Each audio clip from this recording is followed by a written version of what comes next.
What's going on? I don't know if much of you guys are Tim Keller fans, but I am. He was just a phenomenal rock star of a theologian and rock star of a pastor. And he's probably most famously known for his book, The Prodigal God, which was a walkthrough of Luke chapter 15, going through the parable of the prodigal son. And that book was like radically impacted me. I mean, like a pivotal moment in my faith was probably when I studied Luke 15 and the story of the prodigal son. And for those of you who don't know, Tim Keller passed away from cancer a couple days ago. Finished the race, and I'm sure he just heard, "Well done, good and faithful servant." We should be envious of the glory he's in right now. But I don't lay speak every week. I kind of randomly ended up lay speaking this weekend, and the text I randomly ended up with was Luke 15, going through that parable. So it's just going to be kind of extremely humbling for me that I just get to regurgitate some of the things Tim Keller taught me that radically impacted me this Sunday morning. So with that said, since we start on a good light note, I'll go ahead and read you guys the text. We're going to be in Luke chapter 15. I'm going to start in verses 1 and 2, and then I'm going to jump to verses 11 through 32. Verse 1. Now the tax collectors and sinners were all gathering around to hear Jesus. But the Pharisees and the teachers of the law muttered, "This man welcomes sinners and eats with them." Jesus told them this story. There was a man who had 2 sons. The younger son said to his father, "Father, give me my share of the estate." So he divided his property between them. Not long after that, the younger son got together all he had, set off for a distant country, and there squandered his wealth in wild living. After he had spent everything, there was a severe famine in that whole country, and he began to be in need. So he went and hired himself out to a citizen of that country who sent him to his fields to feed pigs. He longed to fill his stomach with the pods that the pigs were eating, but no one gave him anything. When he came to his senses, he said, "How many of my father's hired servants have food to spare, and here I am starving to death? I will set out and I'll go back to my father, and I will say to him, 'Father, I've sinned against heaven, against you. I'm no longer worthy to be called your son. Make me like one of your hired servants.' So he got up and he went to his father. But while he was still a long way off, his father saw him. He was filled with compassion for him. He ran to his son, threw his arms around him, and kissed him. The son said to him, 'Father, I've sinned against heaven, against you. I'm no longer worthy to be called your son.' But the father said to his servants, 'Quick, bring the best robe and put it on him. Put a ring on his finger and sandals on his feet. Bring the fattened calf and kill it. Let's have a feast and celebrate. For the son of mine was dead and is alive again. He was lost and he is found.' So they began to celebrate. Meanwhile, the older son was in the field. When he came near the house, he heard music and dancing. So he called one of his servants and asked him what was going on. 'Your brother has come,' he replied, 'and your father has killed the fattened calf because he has him back safe and sound.' The older brother became angry and refused to go in. So his father went out and pleaded with him. But he answered his father, 'Look, all these years I've been slaving for you and never disobeyed your orders. And yet you never even gave me a young goat so I could celebrate with my friends. But when this son of yours who squandered your property with prostitutes comes home, you kill the fattened calf for him.'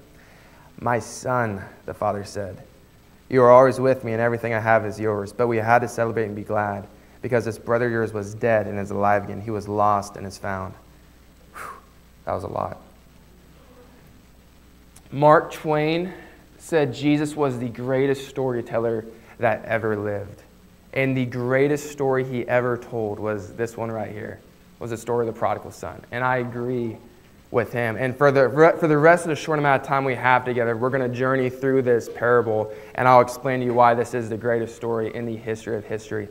But before I do that, let me tell you a little story to start you off, okay? This one time, I was probably middle school age or so. I was at my grandma's house, and we were playing cards and just talking about the old days, and our conversation drifted toward what her father was like, which would have been my great-grandfather. And for some reason, I had the idea that this was a very mean, nasty, cruel guy, but he wasn't. I had him mixed up with a different great relative of mine. And when my grandma caught drift that I thought he was like that he was incorrectly like that, she immediately cuts me off. And she was like, "Oh, Gavin, no. No. Where'd you even get that mindset? You're obviously thinking of someone else. You're thinking of your great-grandpa, that guy. He had some problems, but not my dad." And then she leaned in, her tone changed, and she got serious. And she looked at me and said, "Have I never told you about my father?" And I was like, no, not that I can think of. And then she said, "Okay, well then sit down, lean in, let me tell you about my dad, let me tell you about my father." And then she told me what his true character was like, contrary to what I incorrectly thought. And everything that she said, I took as legit.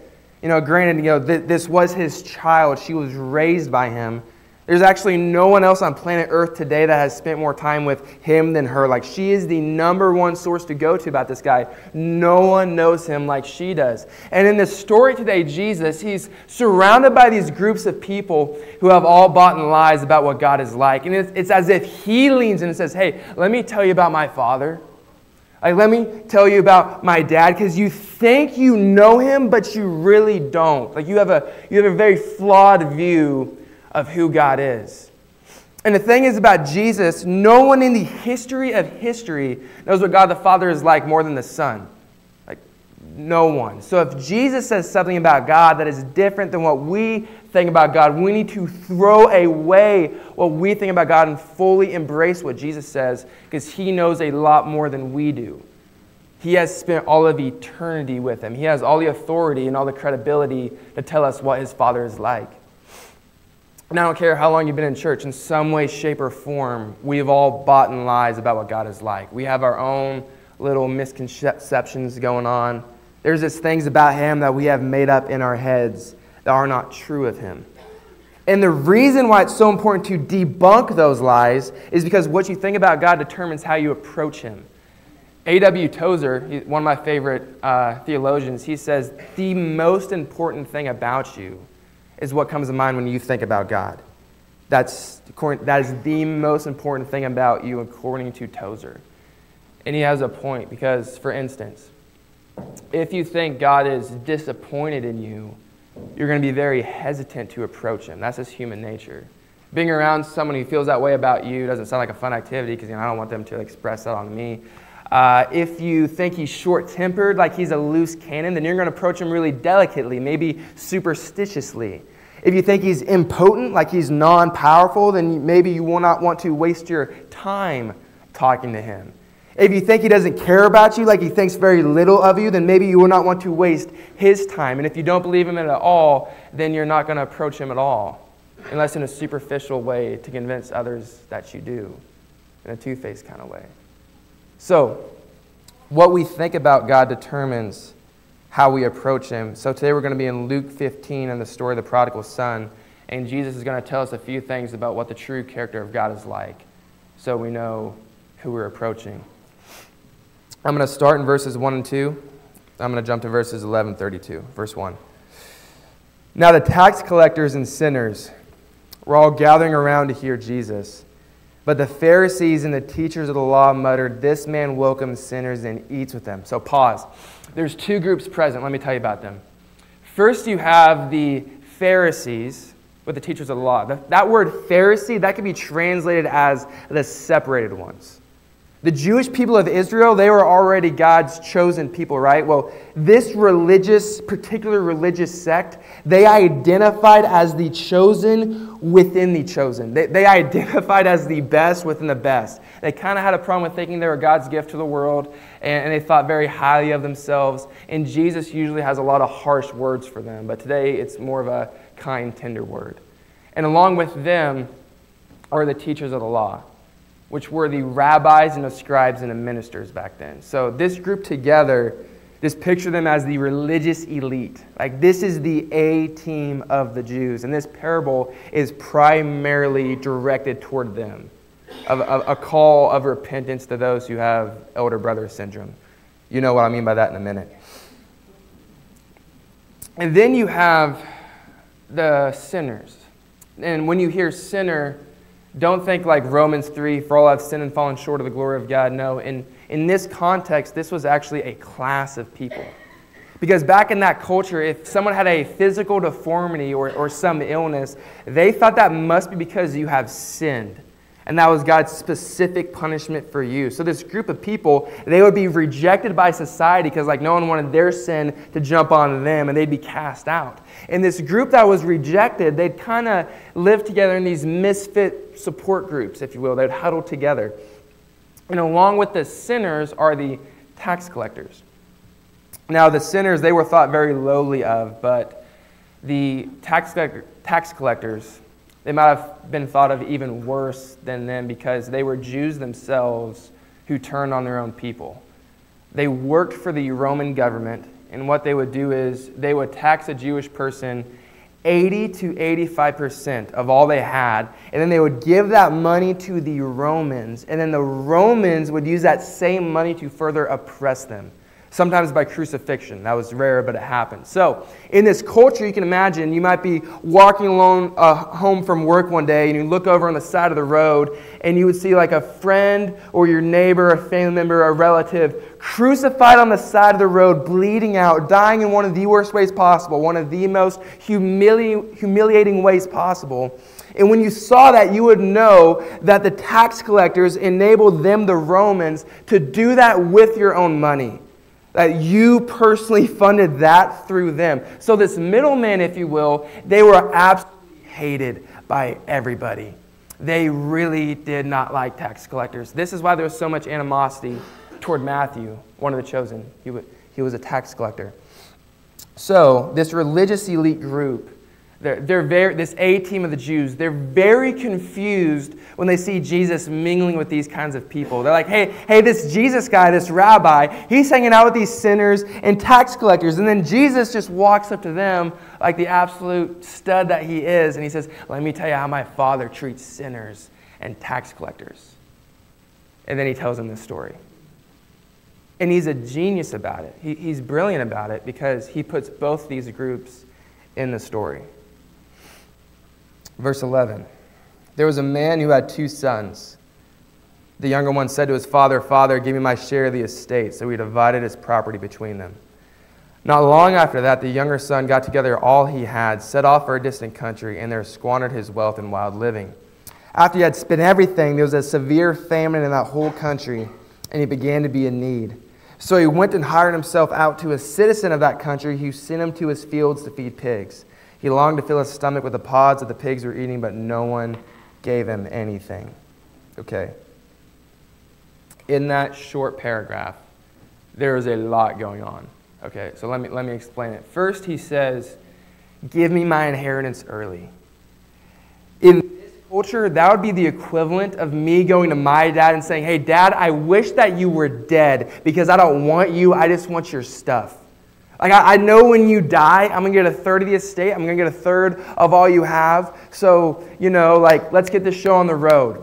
I don't want to take care of you in your old age. I'd rather just pretend that you're dead. Give me my inheritance early.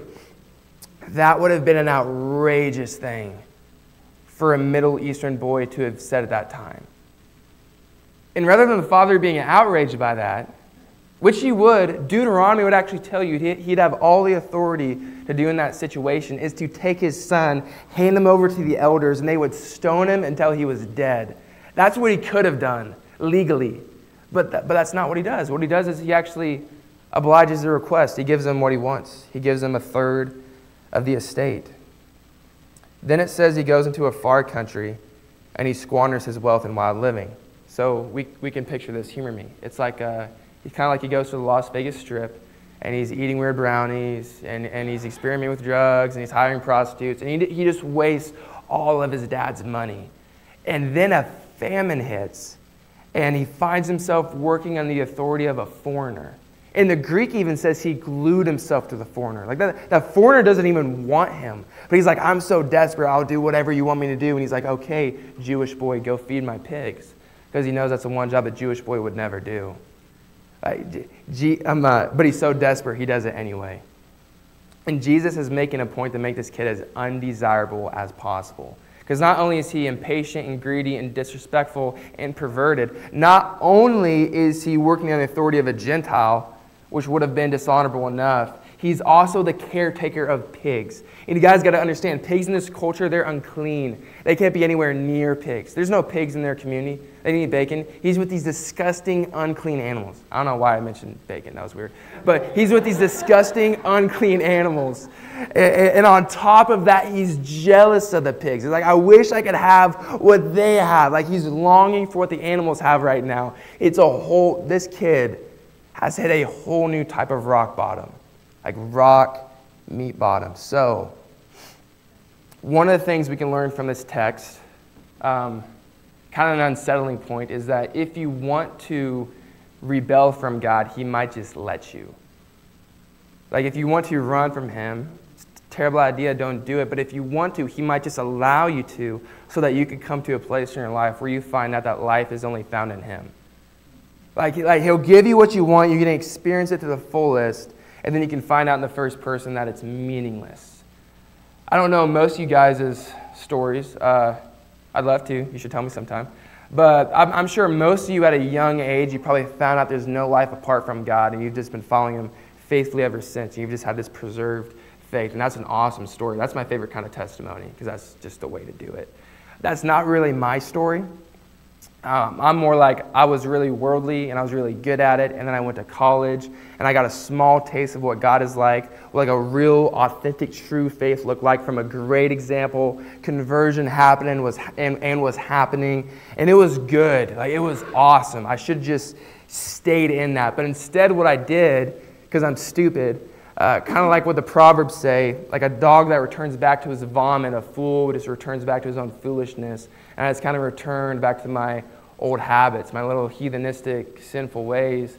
And I tried to find life in all areas apart from God, whether it was just kind of through the party or through relationships or whatever. And if I had to give you a word of how that left me, in a word, I'd probably just say kind of empty, just rather empty-handed. So, kind of reminds me of Ecclesiastes. Like, it's vanity, vanity, all things apart from God, under the sun, are meaningless. So, out of an act of desperation, kind of like the younger son in this story, I started to read this book here because I was like, my way of life ain't working. I'll try to learn how to do it God's way. What do I got to lose? So I started to read this, and by the way, it's rather complicated at first. It felt like you're reading Portuguese. And there's a lot of head scratchers, and I'm not a good reader, so that didn't help. But the more I stayed in that, the more my mind started to open in ways I never thought, and the more I slowly but surely began to know God. And once I knew God, it felt like for the first time in my life, I was actually alive.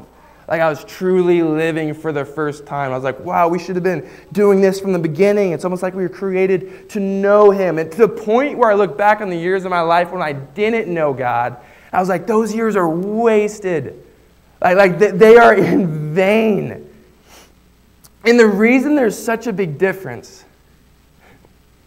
I just made myself laugh though, because I said, that last time I preached on this text, I think I said, the reason there's such a big difference is because God has set eternity on our hearts. And if you try to fill that void with anything else besides him, it's just going to fall through like a vacuum. And that's true. That's a true thing to say, 100%. I've said it. I don't know if I'd say that now, just because it kind of feels like it's felt needs evangelism. I think it falls short. I think it's much more honest to say like the gap from not knowing God to knowing God is bigger than life and death. I mean, the Bible has a lot of harsh language to make sure we get the point on that. It's like it says, hey, you don't know me, you're dead. Like in your transgressions and sins, spiritually dead, worse than that, enemy of the cross, your God's your stomach, your glory's in the shame, your destiny's destruction. You're alienated from life because you are alienated from me because I am the essence of life. But if you know me, new creation, born again, everlasting life is a free gift. Heir of God, co-heir with Christ. You have an adoption of sonship or daughtership to the Father. You're engaged to the Lamb, Jesus Christ, and you're indwelt with the Spirit, who is a promise guaranteeing our inheritance of being in the new heaven and new earth for 1 billion years and then some. It's like it's saying you have everything because you have me. That's how vital I am to you. Paul Washer says this: we should never tell a man that he only needs to add Christ and make his life complete. He must be told that without Christ, he has no life. Let me add this as well. This is a little off topic, but I'm going to say it anyway. I think the most miserable person is a Christian who has one foot in the church and one foot in the world, because both keep you from enjoying either one. Like you can't really know God and fully enjoy God because you have this, and you can't really enjoy this because you have that. And I was actually in that space for a while, and luckily a godly man came to me. He was not afraid of offending me. And he said, hey friend, if you like what you got, you can keep doing what you're doing. But if you keep doing what you're doing, you're not going to like what you got. And he was right. 110% he was right. I got to keep moving. Verse 17. When he came to his senses, he said, how many of my father's hired servants have food to spare, and here I am starving to death? He's saying, man, my dad slaves you better than I do. I don't understand. I will set out and I'll go back to my father, and I will say to him, Father, I've sinned against heaven, against you. I'm no longer worthy to be called your son. Make me like one of your hired servants. So he got up and he went to his father. So this sad sack of a guy right now, he's practicing his apology. He's rehearsing what he's going to say. I don't know if you guys have ever done that before. I have, they're laughing, they have, Me and my brothers, we've had some ugly confessions and confrontations with our dad, and we'd practice them beforehand. But we knew we'd be okay. Like, it's sometimes ugly, but we knew we'd be okay. This boy, he has no hope in becoming a son again. Like, that is blown. That's gone. But maybe he can become his employee. And maybe if he can be his employee, there's a chance he could somewhat pay his father back one day. That's his hope. It's impossible to compensate for everything he lost, but this is the best restitution plan he can come up with to earn his way back to the Father. So everyone from the Pharisees to the sinners right now, they're assuming this father's going to be completely disgusted and disappointed and probably disown him as a family member. But that's not how it goes. Let me tell you how it goes. But while he was still a long way off, his father saw him. He was filled with compassion for him. He ran to his son, threw his arms around him, and kissed him. And I think Jesus is threw that last part in there just to rub it in the Pharisees' faces, like, yeah, he kissed him. Because everyone was thinking this guy would lose himself in his work and completely forget about this son, but not this father. It says he saw him a long way off. So he's been looking for his son. He's been peering out at a long distance, hoping he would see God bring him back to him one day, because you'll soon find out he's been longing for his return to the point of suffering. And it says that he ran. And every commentary on this will tell you the same thing. First century men don't run. They just don't do it, which is odd. Let me explain it like this. In Haiti, when you turn 18, you don't wear shorts. It's just a sign in their culture that boys wear shorts, men do not wear shorts, which is kind of odd. But in the same way back then, first century men don't run. That would have been a childlike, shameful response, because he'd have to lift his robe and to expose his undergarments and everything. But this father doesn't care. Like, that's exactly what he does. He lifts up his robe and he exposes those old pasty legs for everyone to see. And he sprints to his son. And the Greek actually says when he gets to his son, he falls on his neck and he kisses him repeatedly. This kid who's been with prostitutes and pigs, no shower, he falls on his neck and he kisses him repeatedly in public, in this embarrassing display for everyone to see. And I was watching Daryl W. Johnson preach on this text, and he actually taught me something really cool. He has an interesting theory on this.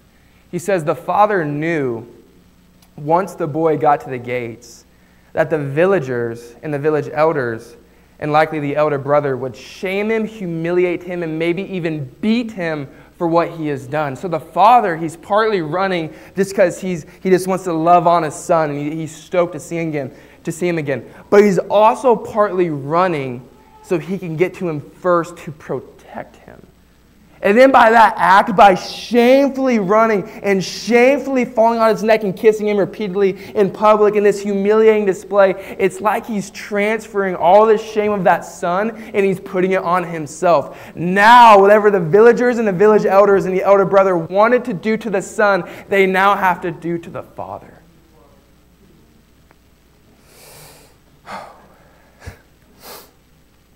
Now, when the Pharisees and the teachers of the law heard this part of the story, they would be outraged. See, they kind of would have been pleased that this kid was starving to death in the fields. That would have made sense to them. But now, to see the father's response being moved with compassion, no. But the sinners and the tax collectors, they're filled with hope. They're like, whoa, this story just turned around. Like this just did a 180. And that word compassion, that actually reminds me, that's a very strange term in the Greek. It says he was moved deep within his bowels, or that he was moved inwardly. Here's my English translation of that. It's like he was kicked to the gut. It's like seeing his son come to ruin even by his own rebellion. It physically made him feel torn up inside.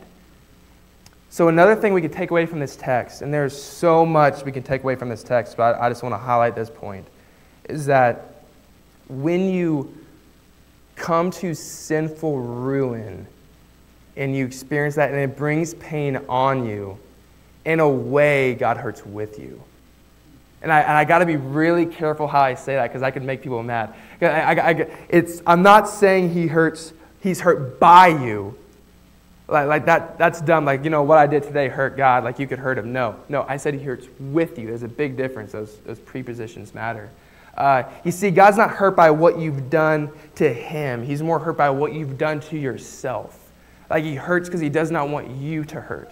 What's cool about this book here, it doesn't just tell us that we can achieve eternal life and with the gospel, which is, the greatest news in the history of history, but it's also filled with tons and tons of life-saving advice. So it's kind of like an instruction manual so that you can live life to the fullest in this lifetime. And I used to think it was a bunch of rules that would kill my fun and that Christians were really weird. But no, he gave us that to protect us. Because the thing about sin is God knows it's a really bad idea and it's going to bring pain on you. It's going to affect your work and your marriage and your headspace and your mentality and your mental well-being. And God does not want you to sin because he does not want you to hurt you. And when you do hurt you, he hurts with you, not by you, but with you. And in fact, Jesus was hurt for you. And by for you, I mean in place of you. The whole story of the gospel, it was not one big I told you so. It was Jesus Christ. It was God himself hurting in your place. So no, the father in this story, he's not responding with disappointment, but with compassion. In verse 21, when this display dies down, the son said to him, Father, I've sinned against heaven and against you. Remember, he practiced this. He's been rehearsing this. Father, I've sinned against heaven and against you. I'm no longer worthy to be called your son. But the father said, boy, shut up. Everyone get the stuff. Like, bring the best robe and put it on him. Put a ring on his finger and sandals on his feet. Bring the fattened calf and kill it. Let's have a feast and celebrate. For the son of mine was dead and is alive again. He was lost and is found. So they began to celebrate. So the father just cuts him off mid-confession. Like, it looks like he doesn't even care. But I want to bring to attention, I think he does allow him to say some. He says, Father, I've sinned against heaven and against you. He allows him to acknowledge this. He's repented, and he allows him to confess and acknowledge his sin. I've sinned against heaven and against you. I'm no longer worthy to be called your son. He's like, okay, you recognize you don't deserve grace about this. I'm not worthy to be your son. But then he gets to the point where he says, make me like one of your hired servants. And the father cuts him off. Like, he will not hear. He's like, no, you're not my servant. You're my boy. Everyone start bringing my boy my stuff. He says, bring the best robe and put it on him. Guys, the best robe would have been the father's robe. Jesus is saying, this is what my father's like. He's the kind of guy who puts his own clothes on filthy sinners. Like, he puts his robe on this boy's rags, his righteousness on our unrighteousness, his holiness on our unholiness. This is getting into salvation lingo. This is starting to get real. He says, put sandals on his feet because slaves go barefoot, not my son. And then he says, put a ring on his finger. That's more salvation lingo. Hold on, I need a drink.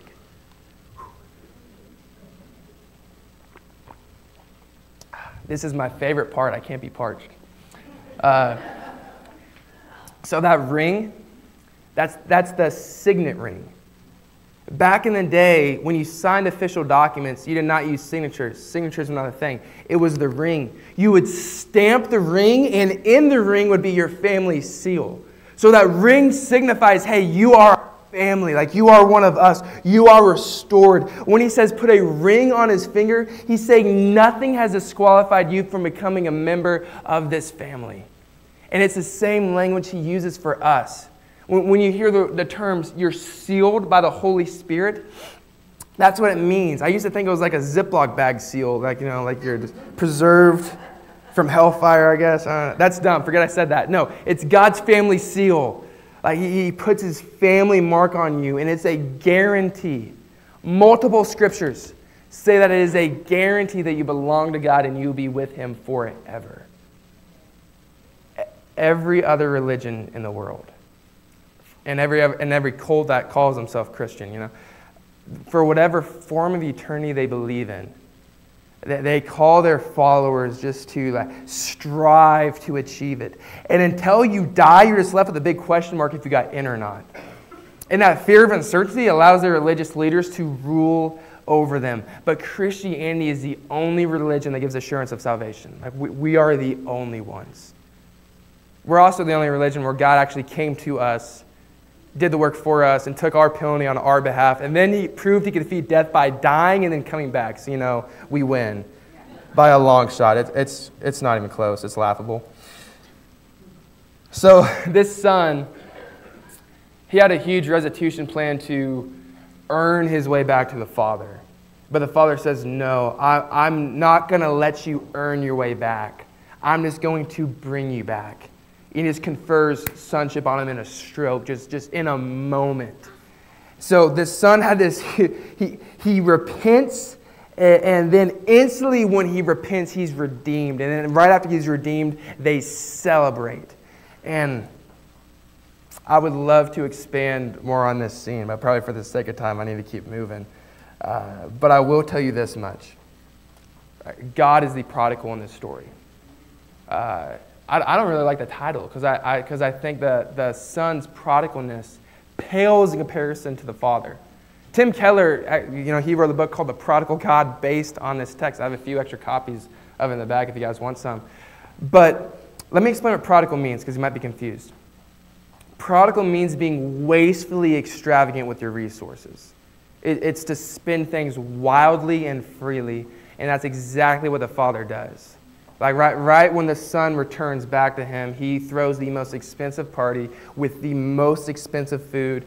He likely invites the entire village. Jesus is painting a scandalous picture of the father right now. He's just showing a over-the-top extreme prodigalness over his children. Speaking of children, there's a second brother in this story. There's the elder brother. And I'll give you a summarized version of the end here. So there's the elder brother. He's in the field. He's working. He's doing good works. He's doing all the right things. He's being a good old boy. And he hears music and dancing at his father's house. And he's like, what is going on? So he goes over there and he calls out one of his servants. He's like, hey, servant, what's going on? And the servant says, your younger brother just came home. That's what's going on. And your father just threw the most expensive party I have ever seen. Some would call him prodigal. And then the elder brother goes, my younger brother. And the servant's like, yeah. Like the one who wasted a third of all we have on cocaine and prostitutes. That younger brother. And the servant's like, yeah, that's the one, exactly. So the older brother becomes outraged. Because in his eyes, he's done everything right, and his younger brother has done everything wrong, and he's getting a type of honor that he hasn't seen for himself yet. So he refuses to go in the party. And by him refusing to go in, he shames the whole family, because it was the elder brother's responsibility to serve the guests at his father's house, especially the guest of honor, which would have been the younger brother. That's the irony of it. He would have had to have served his younger brother, but he refuses to go in, and therefore just shames the whole family. So, notice the parallels here. Once again, the father transfers the shame of his son on himself by he himself leaving his own party. And once again, he goes out into a field to meet his lost son. You see, both these sons are lost. And then he pleads with him to come into the party. And then the son just says, look. And he's very disrespectful about it. It's like a look you kind of way. I've been here. I've been slaving for you. I've been doing everything right. And when this son of yours, notice how he didn't acknowledge him as his brother or his father as his father. He said, when this son of yours squanders your property with prostitutes, you killed a fattened calf for him. You haven't even gave me a goat. You haven't gave me anything. I have nothing. And the father's like, what in the world? You have nothing? You've had me. You've had me, man. Since when was I not enough? And besides, everything that I have is yours. Literally 2/3 of the estate, that's all going to you. Because that 1/3 I gave your brother, you can kiss that goodbye. That's gone. But literally, everything that I have is yours. And we had to celebrate and be glad. Because this brother of yours, he was spiritually dead, and he's returned to me, and he is alive. He was lost and is found, so we had to celebrate. And then the story ends on this huge cliffhanger with the younger brother, the one who had this huge power move of rebellion inside the party, and the elder brother, the one who was supposedly morally upright outside the party. No one has ever taught anything like this before. Jesus is saying apparently strict obedience to God's law can actually serve as a strategy for rebellion against God. And Jesus, he's looking at the Pharisees. He's like, yeah, that's you. That's you, man. Right now, they are in and you are out. You see, the problem with the elder son, both these sons were rebels.